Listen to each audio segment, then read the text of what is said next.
They say the woods come alive after midnight. And if you're quiet, if you're very still, you might hear it too.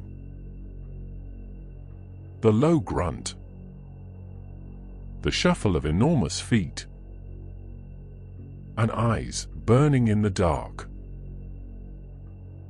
Tonight, we follow the trail of a creature both feared and worshipped. This is the legend of Bigfoot. Myth? Monster? Or missing link? Before he was Bigfoot, he was Sasquatch. Before that, he had many names. Among the indigenous tribes of North America, stories abound of hairy, man-like beings who lived deep in the forests, beyond where man dares to tread.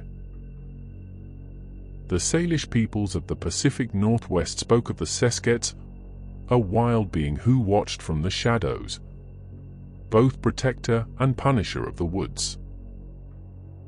The Lummi told tales of Tsmequez, a nocturnal giant who howled in the dark and could vanish like smoke. To these cultures, Sasquatch wasn't just real. He was part of the world's fabric. A spiritual force, a warning, a guardian. The 20th century gave him a new name: Bigfoot. In 1958, a man named Jerry Crew found massive footprints near his construction site in Bluff Creek, California. He made a plaster cast. The media went wild, and Bigfoot stepped into modern mythology. But it was in 1967 that the world froze. The infamous Patterson-Gimlin film, shaky, grainy footage of a towering, hairy figure striding across a riverbed, glancing back before disappearing into the trees. Was it a hoax? A man in a suit? Or was it real? That question has haunted believers and skeptics alike for over half a century. Since then, thousands of sightings have been reported across North America. From the dense forests of Oregon to the Appalachian Mountains. Eyewitnesses describe the same figure: 8 to 10 feet tall, covered in dark hair, with glowing red or yellow eyes, and a scream that chills the bones. Bigfoot leaves signs, or so they say. Enormous footprints, some 20 inches long, with dermal ridges like a primate. Hair samples, tree structures, broken branches too high for a bear, and the sounds. Audio recordings capture deep growls, wood knocks, and eerie howls that don't match any known animal. Hunters have followed them. Scientists have dismissed them. But the mystery only grows. In 2021, a video emerged from the Sierra Nevada mountains.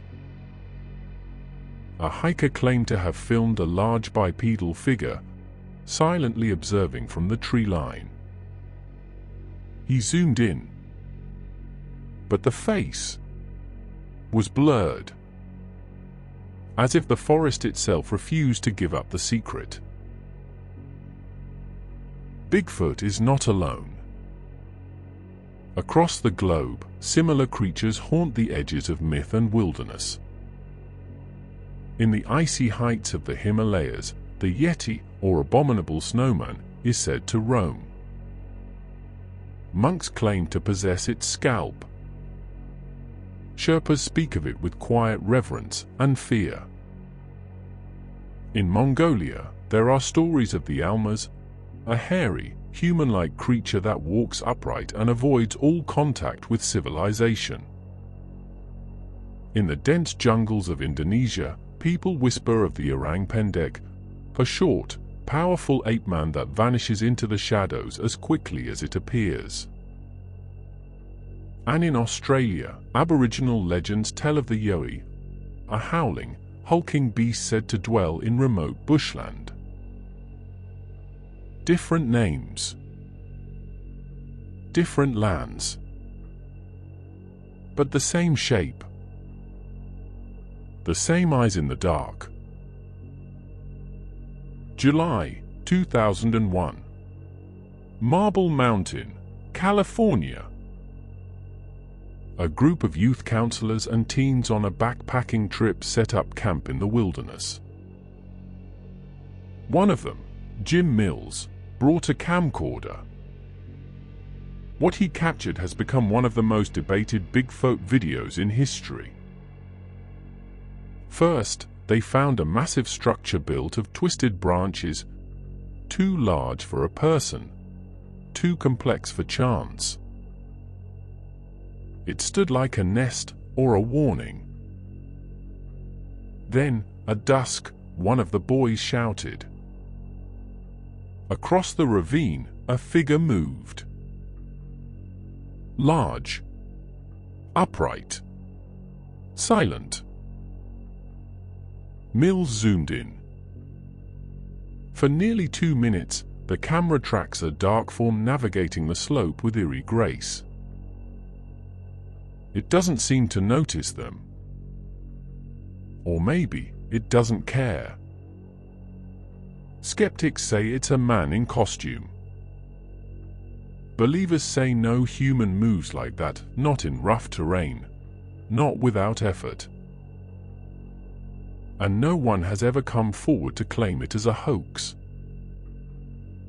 Even today, no definitive explanation has been given. But who or what is Bigfoot really? Some believe he's a relic of the past. A surviving Gigantopithecus, a massive ape thought to have gone extinct 300,000 years ago. Others think he's an undiscovered hominid, a distant cousin of man hiding from civilization. But there are stranger theories too. Some cryptozoologists believe Bigfoot can shift dimensions, explaining how he always vanishes without a trace. Others claim he's not flesh and blood, but spirit. A guardian of the earth, angry at what humanity has become. And then there's this thought. Bigfoot is us. The part we've buried. The wild, untamed nature we pretend no longer exists. But it watches, waiting, just beyond the firelight. So is Bigfoot real? The evidence is fragmentary. The stories persistent. The fear ancient. Whether he's a myth born of campfire tales, a monster stalking the woods, or a missing link to something older than man, one thing is certain. We want him to be real. Because deep down, we still need to believe that the world has secrets left, that not everything has been mapped, untamed, unknown. So next time you walk the forest trail after dark, and the wind shifts, and the silence tightens, listen closely. You might not be alone. If you enjoy walking into the shadows with me, don't forget to subscribe to Myths After Midnight. There are more stories waiting in the dark. Myths After Midnight.